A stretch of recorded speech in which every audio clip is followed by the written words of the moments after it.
First contact protocols. The celestial wayfarer drifted through the darkness of deep space, its unconventional design a testament to humanity's peculiar approach to engineering. Captain Sarah Chen stood at the observation deck, watching as the ship's probability field rippled like water in moonlight. The readings from their latest quantum scan had picked up something interesting, a civilization that had somehow achieved space travel while remaining utterly predictable. "They're detecting us, Captain," Lieutenant Marcus Rodriguez reported from his station, trying to suppress a grin. "Their scans are very ordered, almost crystalline in structure." "Let me guess," Sarah said. "Quantum crystalline technology." "Exactly. They're probably going to think we're primitives. Our ship's chaos field must look like random noise to their sensors." The alien vessel that approached them was a marvel of engineering, at least by conventional standards. Its hull gleamed with perfectly aligned crystalline matrices, each facet calculating quantum states with mathematical precision. It was beautiful in an obvious sort of way.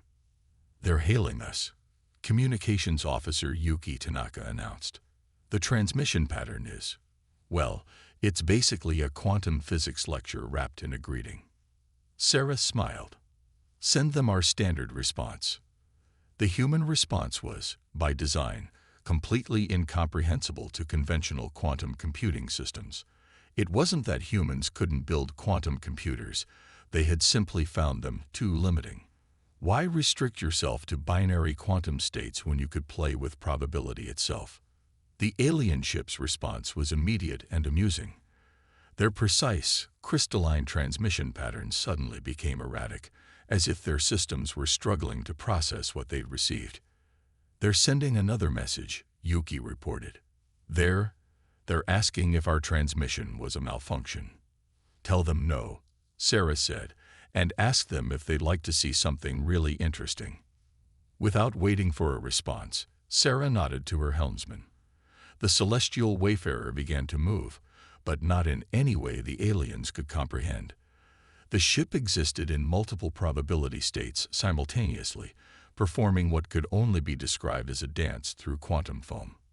"Their sensors are going crazy," Marcus reported, now openly laughing. "I think we broke their probability calculators."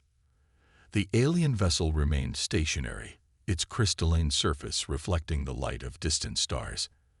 After a moment of apparent confusion, they transmitted again. "They're demanding to know how we're achieving these effects without proper quantum crystalline computing," Yuki translated, her own amusement evident. Sarah walked to the center of the bridge, her movement causing small ripples in the ship's probability field. "Send them this message. Quantum crystals.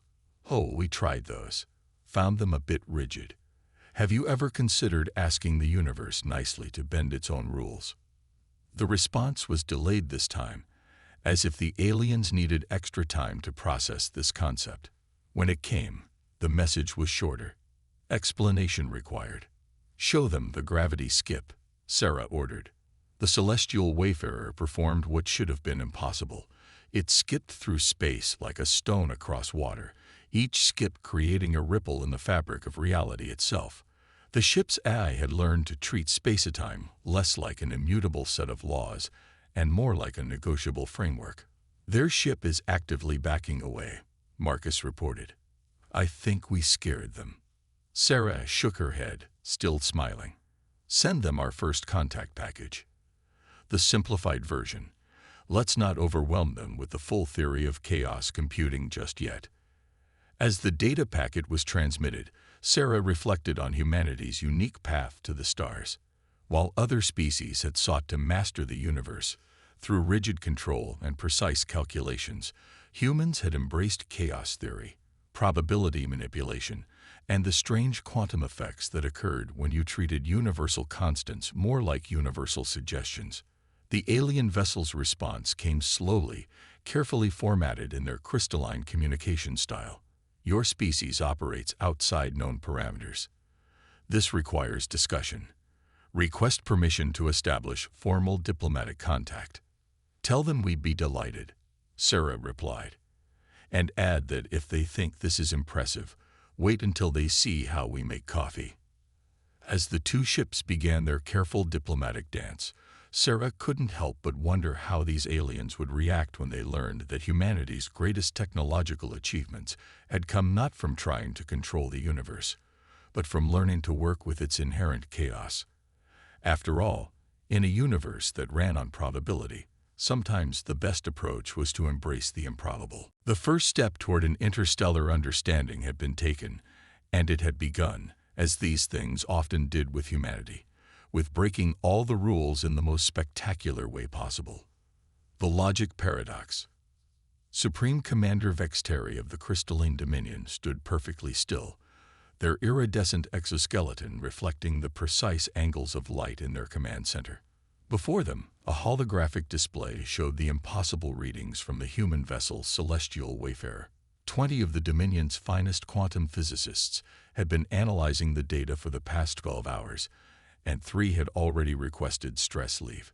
"Explain again," Vexteri commanded, their voice modulated to perfect resonance, "how their ship maintains structural integrity." Chief Scientist Ixel's appendages twitched in distress. "Supreme Commander, by all our calculations, it doesn't. The human vessel exists in a state that our theories categorically state is impossible. They're not just bending probability. They're treating it like what, Chief Scientist?" "Like a suggestion in a friendly conversation," Ixel finished, their crystalline form briefly losing its perfect symmetry in distress. The human delegation was due to arrive in precisely 6 minutes. Vexteri had insisted on hosting the diplomatic meeting aboard the Dominion's flagship, the Perfect Axiom, primarily because they refused to set foot on a vessel that casually violated the laws of physics. A junior scientist burst into the command center, their usually perfect crystalline form showing signs of stress fractures. "Supreme Commander, the humans, they're here, but they didn't use the designated arrival vector." "Explain," Vexteri demanded. They appeared simultaneously at all possible arrival vectors, and then chose the one they liked best retrospectively. Vexteri's external layers briefly lost their perfect alignment. "That's not how causality works." "The humans appear to disagree," Ixel noted dryly. The human delegation arrived exactly on schedule, though their method of arrival had the Dominion's sensor technicians filing for early retirement. Captain Sarah Chen led her small team onto the Perfect Axiom's command deck, each step somehow creating ripples in probability that the Dominion's quantum computers struggled to process. "Thank you for hosting us," Sarah said warmly. "We'd brought coffee, as promised." The humans had indeed brought a thermal container of what they called coffee. The Dominion sensors indicated that the liquid inside existed in a quantum state that shouldn't have been stable. Somehow, it smelled wonderful. "Captain Chen," Vexteri began formally, "we have reviewed your initial data package. We have questions." "Just questions," Lieutenant Rodriguez muttered under his breath, grinning. "Your entire approach to physics appears to be fundamentally flawed," Ixel stated, their scientific training overwhelming their diplomatic restraint. "Yet you achieve results that exceed our most advanced systems. This is logically impossible." Sarah took a sip of her coffee, the action somehow causing small ripples in local probability fields. "Have you considered that logic itself might be more flexible than you assume?" "Logic cannot be flexible." Ixel's crystalline form vibrated with distress. "It is the fundamental basis of rational thought." "Ah," Sarah smiled, "but what if that's just one way of looking at it? Here, let me demonstrate." She pulled out what appeared to be a simple mechanical device. "This is something we give to human children as a puzzle toy." The device appeared to be a small cube that was simultaneously larger on the inside than the outside, contained its own opposite, and solved logical paradoxes by simply incorporating them into its structure. Several Dominion scientists had to look away. "Impossible," Ixel whispered. "Improbable," Sarah corrected gently. "There's a difference. We found that the universe is much more interested in probability than possibility." If something has even a quantum chance of working, you can negotiate with reality to make it more likely. Negotiate with reality? Vexteri's perfect composure finally cracked. Of course, Sarah replied, as if this was the most natural thing in the world. Reality is surprisingly flexible if you approach it with the right attitude. Your quantum crystalline computing is amazing, but it's like trying to have a conversation by following a strict script. We prefer a more improvisational approach. To demonstrate, she took another sip of her coffee, and somehow this simple action caused her cup to briefly exist in a superposition of all possible cups of coffee throughout history before settling back into its current state. The coffee, impossibly, appeared to have improved. But how do you control such chaos?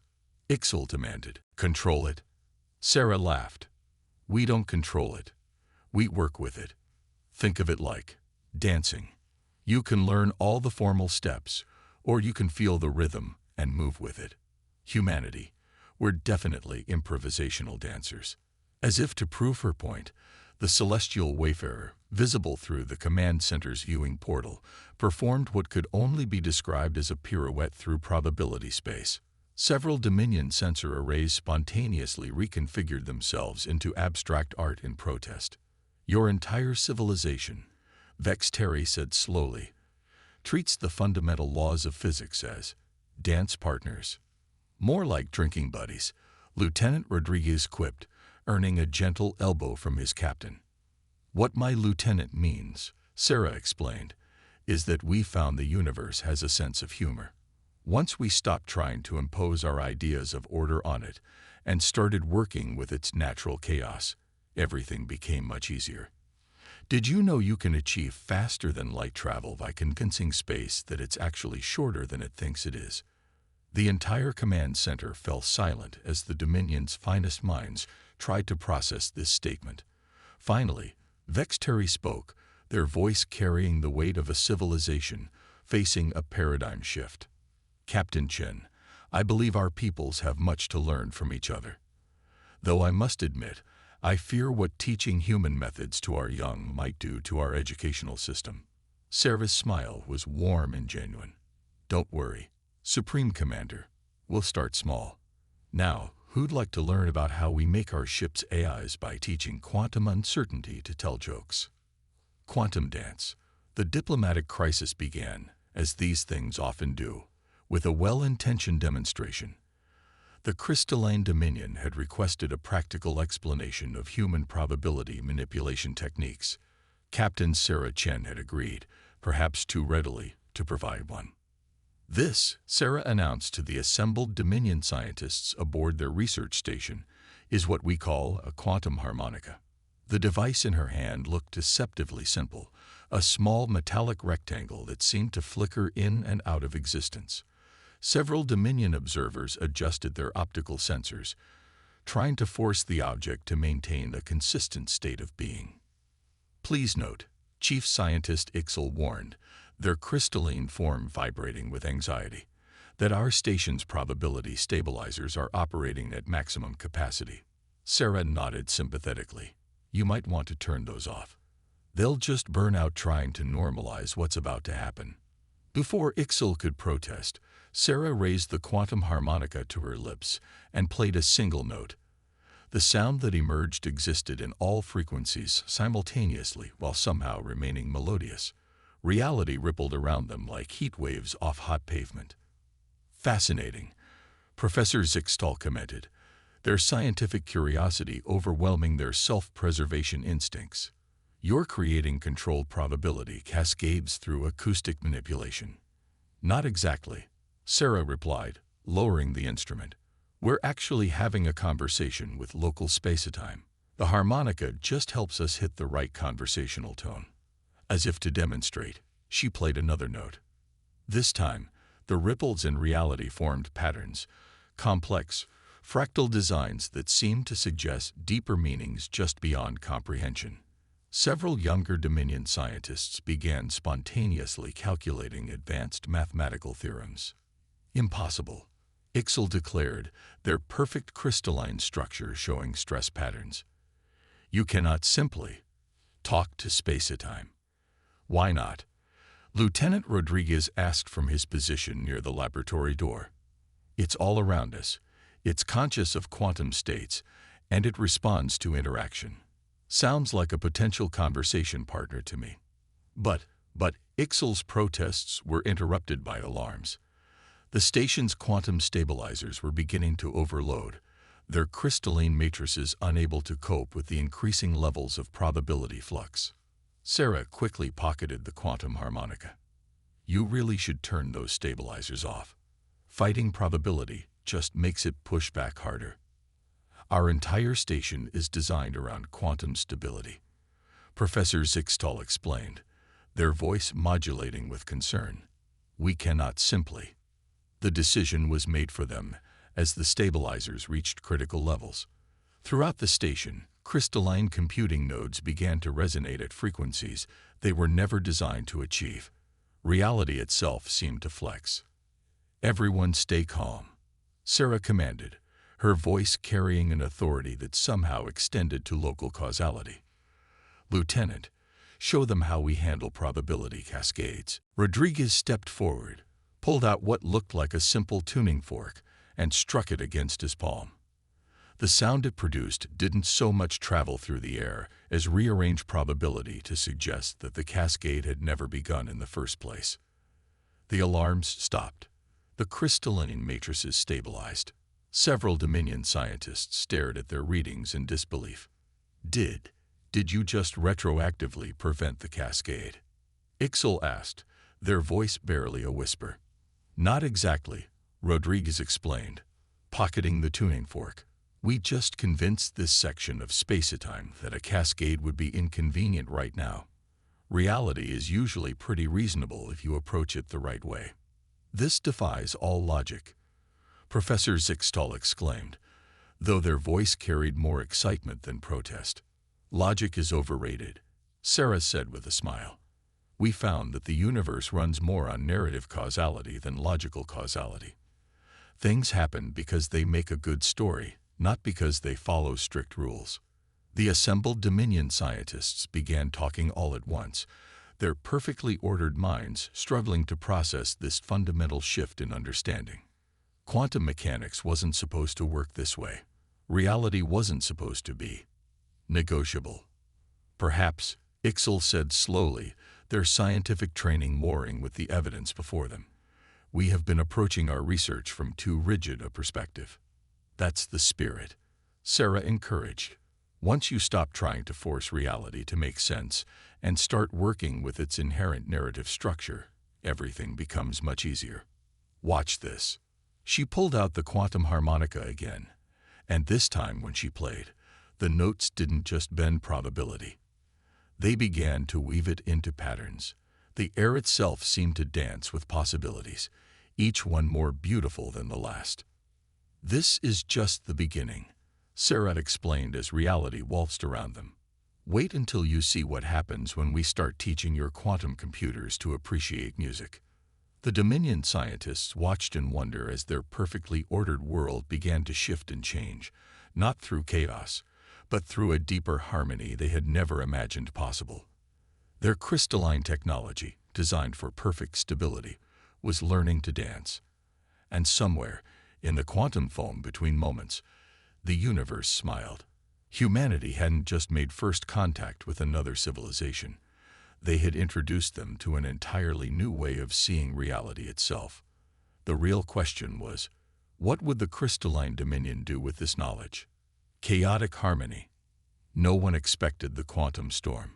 It formed in the space between probability waves, a massive disturbance in reality that threatened both the crystalline Dominion's research station and the celestial wayfarer. The Dominion sensors detected it mere moments before impact, a roiling mass of unstable probability that defied their most advanced prediction models. All quantum stabilizers at maximum. Supreme Commander Vex Terry ordered, their crystalline form rigid with tension. Redirect all power to the probability shields. But Captain Sarah Chen saw something different in the approaching storm. Where the Dominion sensors showed chaos and destruction, she saw patterns. beautiful, complex patterns that spoke of deeper harmonies in the quantum foam of space. "Hold position," she commanded her crew aboard the celestial wayfarer. "And someone get me the quantum harmonica." "Captain." Vex Terry's voice crackled across the comm channel. "You must retreat. Our models show this storm will destroy any ship caught in its probability fluctuations." Sarah smiled as she studied the storm's dance through her ship's chaos-sensitive sensors. "Your models assume the fluctuations are random. They're not. Listen." She raised the quantum harmonica to her lips and played a series of notes that seemed to exist in all possible frequencies at once. The sound rippled through space, interacting with the quantum storm in ways that made the Dominion sensors spark with confusion. "What are you doing?" Chief Scientist Ixel demanded, their voice tight with scientific horror. "You'll accelerate the probability collapse." "No," Sarah replied calmly. "We're going to dance with it." She turned to her crew. "Lieutenant Rodriguez, fire up the chaos drives. Yuki, I want full probability field engagement. Everyone else, remember your jazz training." The celestial wayfarer's engines began to pulse with an impossible rhythm, matching the quantum harmonics that Sarah was playing. The ship's probability field expanded, not fighting against the storm but moving with it, becoming part of its wild dance through reality. "They're mad," someone on the Dominion station whispered. "Completely mad." But madness began to look like genius as the celestial wayfarer moved through the quantum storm like a leaf in the wind, each movement precise yet seemingly random. The ship wasn't just surviving the probability fluctuations, it was using them, drawing power from the very chaos that threatened to destroy them. "Impossible," Ixel exclaimed, watching as their sensors tried to make sense of what was happening. They're synchronizing with the storm's probability patterns." "Pattern is the wrong word," Sarah called out between notes on the quantum harmonica. "Think of it more like a jazz improvisation. The universe is playing a solo, and we're joining in." The celestial wayfarer's movements became more complex, weaving through the quantum storm in a dance that somehow made perfect sense, despite defying all logical analysis. Each shift in probability was met with a corresponding adjustment. Each wave of quantum instability transformed into forward momentum. "Their ship should be torn apart," Professor Zixtol noted, their scientific curiosity overwhelming their fear. "The probability stresses alone are only stressful if you fight them." Sarah completed. "Supreme Commander, your station's stabilizers are about to fail. I suggest you try something different." "Different?" Vex Terry's voice carried equal parts desperation and disbelief. "What could we possibly?" "Dance with us," Sarah said simply, and played another series of notes on the quantum harmonica. The sound carried through space, creating patterns in the probability fields that surrounded both ships. For a moment, the Dominion's perfect order warred with the chaos of the storm. Then, slowly, the crystalline matrices of their computers began to shift, not breaking but adapting, learning to flow with the quantum fluctuations rather than resist them. "It's working," Ixel reported, their voice filled with wonder. "Our systems are. They're beginning to understand the patterns." "No, not patterns, the rhythm." The research station's quantum fields began to pulse in harmony with the celestial wayfarers, and together they moved through the storm like dancers in perfect synchronization. The very chaos that threatened to destroy them became the means of their survival. "This is not possible," Vex Terry stated, watching as their ordered world transformed before them. "Possibility is overrated," Sarah replied, her fingers dancing across the quantum harmonica. "Reality prefers a good story to a logical conclusion any day." As if to prove her point, the quantum storm began to dissipate, its wild energies absorbed and transformed by the improvised dance of human and Dominion technology. What had begun as a crisis had become a demonstration of a fundamental truth. Sometimes the best way to deal with chaos was to join its dance. "Your species," Vex Terry said slowly, "continues to defy all rational explanation." Sarah's laugh carried across the comm channel. "Would you really want us any other way?" Now, who's ready to learn about quantum jazz fusion? Evolution's jest. In the aftermath of the quantum storm, the crystalline dominion's greatest minds gathered in their grand assembly hall to hear Captain Sarah Chen's explanation of humanity's remarkable abilities. The hall's crystalline architecture sparkled with perfect symmetry, though here and there, subtle imperfections had begun to appear, small irregularities that somehow made the whole structure more beautiful. The truth about humanity, Sarah began, standing before the assembled scientists and leaders, is that we're not supposed to exist at all. A murmur rippled through the crystalline forms of the audience. Supreme Commander Vexteri leaned forward, their perfect structure showing hints of adaptation to probability fluctuations. "Explain," they requested. Sarah gestured, and a holographic display appeared above her head, showing the double helix of human DNA. But this was no ordinary representation. It showed the quantum states of the molecules themselves, dancing in patterns that should have been impossible. Life on Earth evolved in a region of space with unusually high quantum instability, she explained. Most species either died out or developed extremely rigid, ordered systems to survive, much like your crystalline technology. But humans, we took a different path. The display shifted, showing the human brain's neural network alongside its quantum probability patterns. The Dominion scientists leaned forward, their ordered minds struggling to process what they were seeing. "We didn't just adapt to chaos," Sarah continued. "We learned to thrive on it. Our neural pathways don't just process information. They surf probability waves. Our consciousness doesn't exist in a single quantum state, but in a superposition of all possible states simultaneously. That's why you can't properly scan a human brain," Professor Zixtal realized aloud. "It exists in too many states at once." "Exactly," Sarah smiled. "Every human thought is actually thousands of thoughts occurring across multiple probability states. We don't make decisions by choosing the most logical option. We unconsciously sample all possible quantum realities and pick the one we like best." Lieutenant Rodriguez, standing near the hall's entrance, demonstrated by casually tossing a coin that landed on its edge, spun in place for several seconds defying physics, then resolved itself into both heads and tails simultaneously before finally settling on heads. "That's impossible," several Dominion scientists exclaimed in unison. "Improbable," Rodriguez corrected with a grin. "And that's exactly the point. We've evolved to manipulate probability at the quantum level. It's as natural to us as breathing." Sarah nodded. "Our technology isn't advanced because we made better machines. It's advanced because we learned to work with the universe's inherent uncertainties rather than trying to eliminate them. Your quantum computers try to force reality into precise states. Ours tell jokes to quantum uncertainty and get it to cooperate."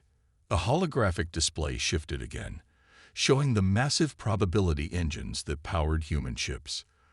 The Dominion scientists were shocked to see that they weren't engines at all in any conventional sense.